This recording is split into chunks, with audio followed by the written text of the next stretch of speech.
And welcome to online lecture. Our first chapter number 1 is mean value theorem and Taylor's theorem. Mean value theorem એટલે કે Rolls theorem અને લાંગ્રાન્જસ theorem તમે 12મા ધોરણમાં પણ ભણ્યા અને આ ચેપ્ટરમાં આપણે રોલ્સ થિયરમ અને લાંગ્રાન્જસ થિયરમની પ્રૂફ અને એના એપ્લિકેશન એટલે કે એના ઉપયોગો જોઈશું. એ જોતા પહેલાં તમને ખબર હોવી જોઈએ કન્ટિન્યુઅસ ફંક્શન કેને કહેવાય. તો કન્ટિન્યુઅસ ફંક્શનની ડેફિનેશન જોઈ તો એફ ફ્રોમ ધારો કે set A to set B c define છે અને limit x tending to c f of x is equal to f of c થતું હોય તો એફને કન્ટિન્યુઅસ ફંક્શન કહેવાય કે કયા પોઈન્ટ પાસે? સી પોઈન્ટ પાસે.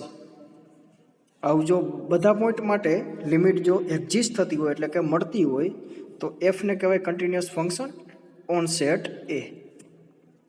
તો આ ડેફિનેશન ઓફ કન્ટિન્યુઅસ ફંક્શન એટલે કે લિમિટ જો એ પોઈન્ટ પાસે મળતી હોય તો એ ફંક્શનને એ પોઈન્ટ પાસે કન્ટિન્યુઅસ ફંક્શન કહેવાય. એટલે કે બીજી રીતે ગ્રાફિકલી જોઈ તો જો ફંક્શનનો ગ્રાફ દોરવામાં આવે તો કોઈ પણ જગ્યાએ ધારો કે એ સેટની અંદર ડિફાઇન છે ફંક્શન અને કોઈ પણ જગ્યાએ તૂટેલો હોવો જોઈએ નહીં, એટલે કોઈ પણ જગ્યાએ બ્રેક થતો હોવો જોઈએ નહીં, તો એ ફંક્શનને કન્ટિન્યુઅસ ફંક્શન કહેવાય. તો કોન્સ્ટન્ટ ફંક્શન લઈ તો એ કન્ટિન્યુઅસ થાય, એટલે કે કન્ટિન્યુઅસ ફંક્શનની પ્રોપર્ટી જોઈ તો કોન્સ્ટન્ટ ફંક્શન એટલે એનો ગ્રાફ કેવો આવે? Straight line.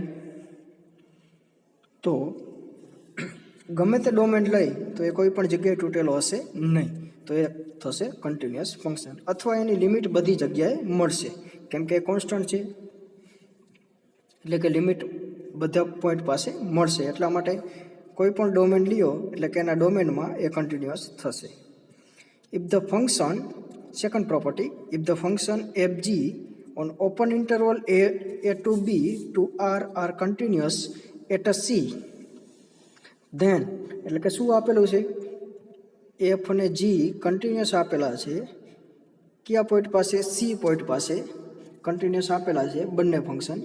તો એનો સરવાળો કરો, સમ કરો તો પણ એ કન્ટિન્યુઅસ જ થશે અને બાદબાકી કરો તો પણ કન્ટિન્યુઅસ થશે. કયા પોઈન્ટ પાસે? એ જ પોઈન્ટ પાસે, સી પોઈન્ટ પાસે. અને મલ્ટિપ્લિકેશન કરો બંનેનું એફ ઇન્ટુ જી, એ પણ કન્ટિન્યુઅસ થાય at a c point. F divide g કરો, જી સી પોઈન્ટ પાસે નોન ઝીરો હોવો જોઈએ તો એ કન્ટિન્યુઅસ થાય સી પોઈન્ટ પાસે. F of c is non zero ત્યારે f divide by g continuous થાય. એટલે કે જે પોઈન્ટ પાસે કન્ટિન્યુઅસ ફાઇન્ડ કરવાનું હોય તો એનો છેદ નોન ઝીરો હોવો જોઈએ એ પોઈન્ટ પાસે, ત્યારે એ કન્ટિન્યુઅસ થશે. તો second property. Now is third property. Continuous function on close interval is bounded on this close interval. એટલે કે જો કન્ટિન્યુઅસ ફંક્શન જો ક્લોઝ ઇન્ટરવલમાં બાઉન્ડેડ હોય, જો કન્ટિન્યુઅસ ફંક્શન કોઈ ક્લોઝ ઇન્ટરવલમાં કન્ટિન્યુઅસ ફંક્શન હોય તો એ ફંક્શન હંમેશા બાઉન્ડેડ થશે. બાઉન્ડેડનો મતલબ શું થાય? એફ જો બાઉન્ડેડ હોય તો એફ ઓફ એક્સ એનું modulus is less than equal to m થવો જોઈએ કે એવો એમ પોઝિટિવ મળે.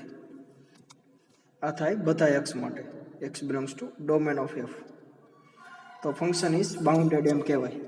એટલે કે જો ક્લોઝ ઇન્ટરવલમાં કોઈ ફંક્શન કન્ટિન્યુઅસ હોય તો એ ફંક્શન હંમેશા બાઉન્ડેડ થાય, એવું થર્ડ પ્રોપર્ટી કહે છે.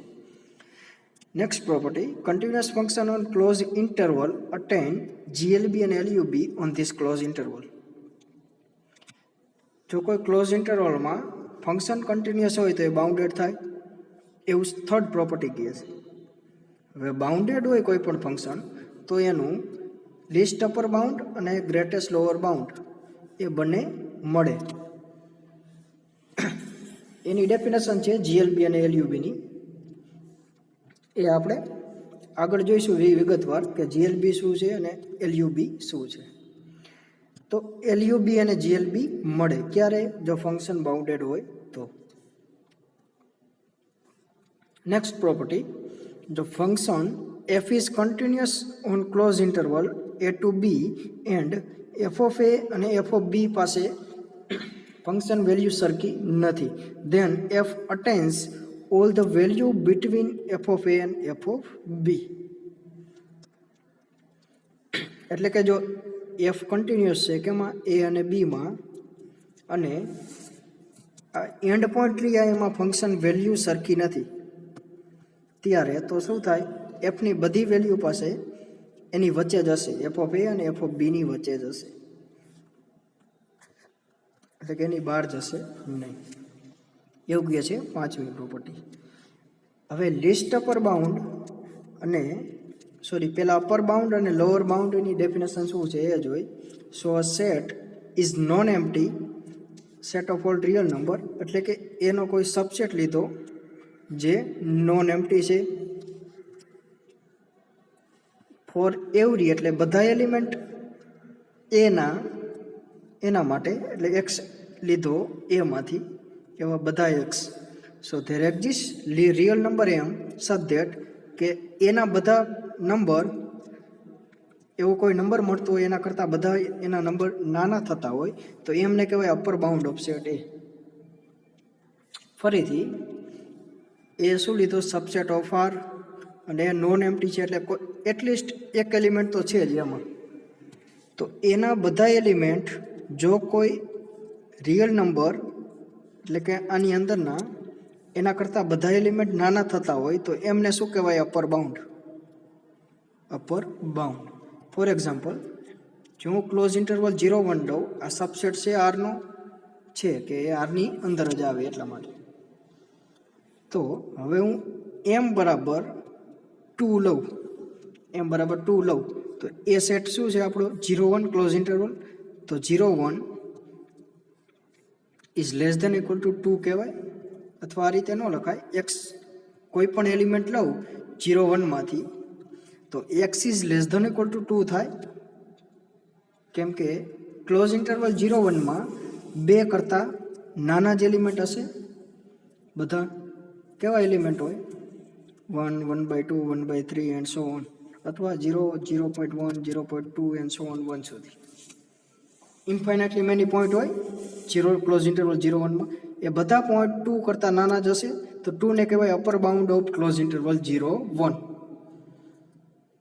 એવી જ રીતે લોઅર બાઉન્ડમાં ઊંધું, A is subset of R and it is non empty. તો એક્સ બિલોંગ્સ ટુ એ લઉં, બધા એક્સ, તો x is greater than equal to l. આવો એલ કોઈ મળતો હોય કે આના બધા પોઈન્ટ એના કરતાં મોટા જોવા જોઈએ, તો એલને કહેવાય લોઅર બાઉન્ડ, એટલે કે અપર બાઉન્ડ હતું એના કરતાં ઊંધું.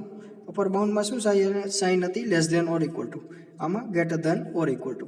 એટલે કે આ જે એક્ઝામ્પલ લઈ, close interval 0, 1 is subset of R, તો બધા એક્સ માટે શું લેવું જોઈશે, -1 લઈ. તો -1 is less than or equal to, અથવા આ રીતે પણ લખી શકાય, for each x belongs to close interval 0, 1, l બરાબર શું લઉં, -1. તો x is greater than or equal to -1 થાય. -1 કરતાં આમાંથી હું કોઈ પણ એલિમેન્ટ લઉં ક્લોઝ ઇન્ટરવલ 0, 1 માંથી, એના કરતાં એ હંમેશા -1 કરતાં મોટા જ હશે, કેમ કે રિયલ લાઇન ઉપર જોઈએ તો -1 ક્યાં આવે, અહીંયા, અને ક્લોઝ ઇન્ટરવલ 0 to 1 એટલે કે આ બધા એલિમેન્ટ, તો -1 કરતાં એલિમેન્ટ મોટા જ થયા. એ જ રીતે અપર બાઉન્ડ શું લીધું હતું, 2 લીધું હતું, એટલે કે 2 કરતાં બધા એલિમેન્ટ નાના જ છે, તો 2 ને કહેવાય શું કીધું હતું, અપર બાઉન્ડ, અને -1 ને કહેવાય લોઅર બાઉન્ડ. હવે એ જ રીતે અહીંયા -2 લ્યો તો એ પણ લોઅર બાઉન્ડ થાય, કેમ કે -2 કરતાં બધા એલિમેન્ટ કેવા છે, મોટા છે.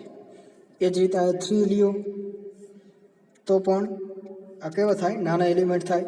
4 લ્યો તો પણ નાના થાય, એટલે અપર બાઉન્ડ એક કરતાં વધારે મળી શકે. 2, 3, 4, 2.1 લ્યો, અહીંયા 1.2 લ્યો, અહીંયા -1/2 લ્યો, તો આ બધા લોઅર બાઉન્ડ થાય, આલી બાજુના બધા, અને આ બાજુના બધા અપર બાઉન્ડ થશે.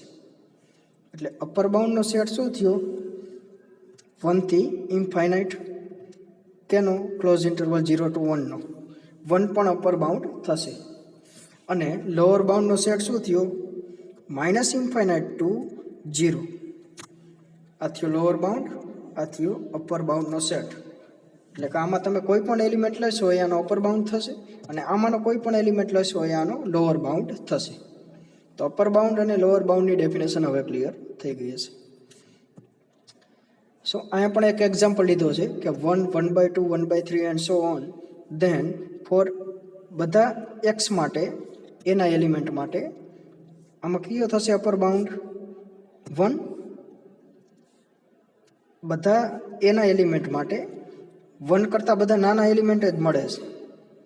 તો 1 ઇઝ અપર બાઉન્ડ, કેમ કે પેલો એલિમેન્ટ 1 છે, બીજો 1/2, 1/3, 1/4, 1/5 એ રીતે.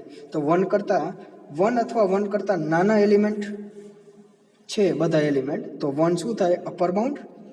એ જ રીતે આ સેટ લો 2, 3, 4, 5, 6 એન્ડ સો ઓન. તો આમાં અપર બાઉન્ડ કયો થશે? અપર બાઉન્ડ કે એના કરતાં બધા નાના એલિમેન્ટ જ હશે. તો અપર બાઉન્ડ આ સેટ માટે ફાઇન્ડ નહીં કરી શકો, પણ લોઅર બાઉન્ડ શું થશે? 2. કેમ કે મોટો એલિમેન્ટ શું છે એ આપણે ફાઇન્ડ કરતા નથી, આમાં કરી શકતા નથી, કેમ કે ઇન્ફાઇનાઇટ સુધી જાય તો મોટો એલિમેન્ટ તમે ફાઇન્ડ કરી શકો નહીં. એટલે કે અપર બાઉન્ડ ન મળે, પણ લોઅર બાઉન્ડ શું મળશે? 2.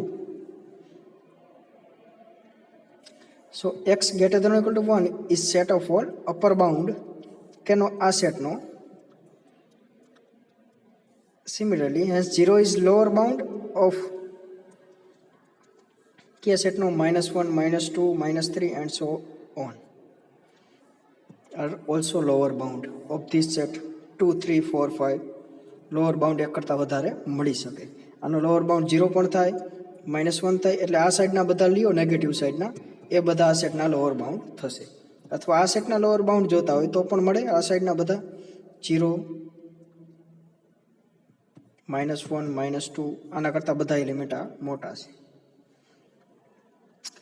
સો લિસ્ટ અપર બાઉન્ડ કેને કહેવાય એ ડેફિનેશન જોઈ. એટલે કે અપર બાઉન્ડનો સેટ એક કરતાં વધારે મળી શકે, પણ એમાંના નાનામાં નાનો કયો એલિમેન્ટ મળે છે એને કહેવાય લિસ્ટ અપર બાઉન્ડ. અપર બાઉન્ડમાં ઘણા બધા એલિમેન્ટ મળી શકે, પણ એમાંનો નાનામાં નાનો એલિમેન્ટ કયો છે એને કહેવાય least upper bound. So let R be the set of real number, એટલે કે આરને કીધું રિયલ નંબર, એનો કોઈ સબસેટ લીધો નોન એમ્પ્ટી. તો A is upper bound if A is upper bound and if L is upper bound of set A, એટલે કે એ સેટનો અપર બાઉન્ડ ધારો કે L છે, then for every upper bound M, એટલે કે એના જેટલા અપર બાઉન્ડ છે એને કીધું કેપિટલ M. તો if L less than equal to M, then L is called least upper bound. ફરીથી સમજાવો. એ કોઈ સબસેટ લીધો છે આરનો અને એના બધાએ અપર બાઉન્ડને એમ કીધું છે. બધા અપર બાઉન્ડમાંનો જે નાનામાં નાનો મળે એને આ રીતે લખાય, L belongs to M. એટલે બધા અપર બાઉન્ડમાં જે નાનામાં નાનો એલિમેન્ટ છે, એટલે કે L less than equal to M છે, તો Lને કહેવાય લિસ્ટ અપર બાઉન્ડ, LUB વડે દર્શાવાય. ફોર એક્ઝામ્પલ, એટલે કે આ જ એક્ઝામ્પલ લઈને ચાલી તો આના અપર બાઉન્ડ ક્યાં મળતા હતા? બધા 1 થી ઇન્ફાઇનાઇટ. 1 થી ઇન્ફાઇનાઇટ. તો આમાં નાનામાં નાનો કયો એલિમેન્ટ છે? 1.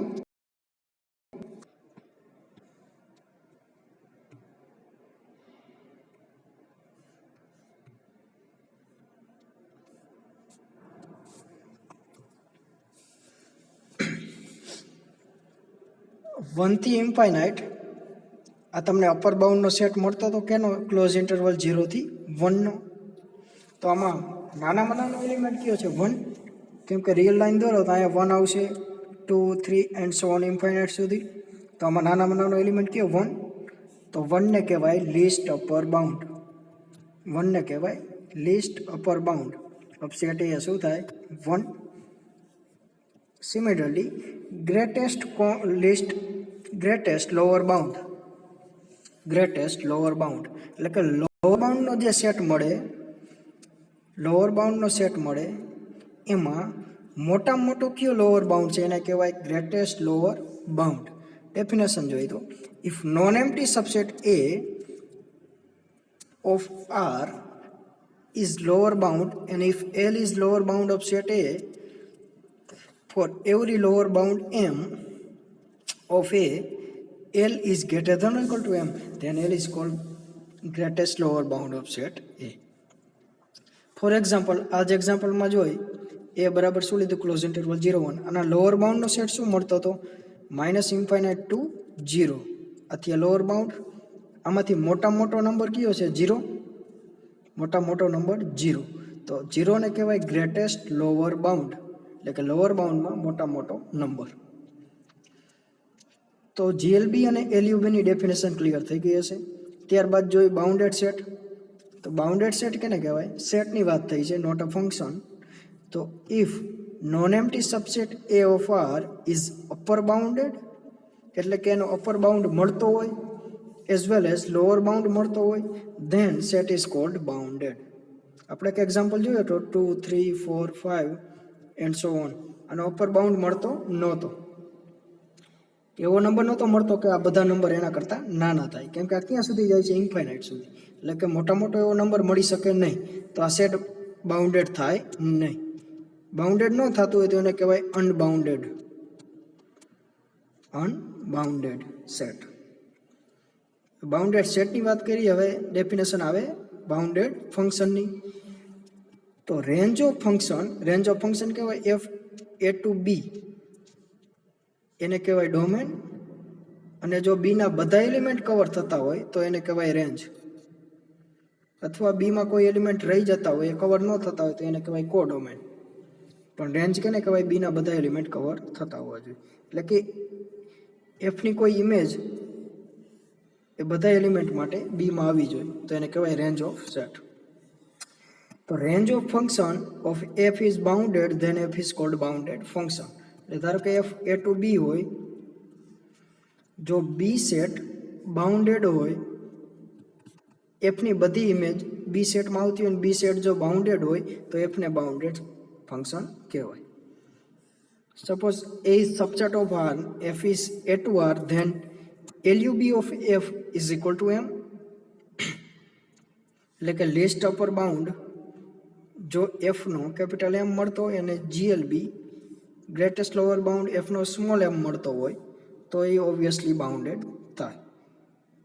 કેમ કે કેપિટલ એમ એ શું છે? લીસ્ટ અપર બાઉન્ડ, એના કરતાં તો ફંક્શન નાનું જ હોય. અને સ્મોલ એમ શું છે? ગ્રેટેસ્ટ લોઅર બાઉન્ડ, લોઅર બાઉન્ડમાં મોટો, એના કરતાં ફંક્શન મોટું જ હોય. એટલે ફંક્શન આ બંનેની વચ્ચે આવ્યું, એટલા માટે ફંક્શન થયું બાઉન્ડેડ.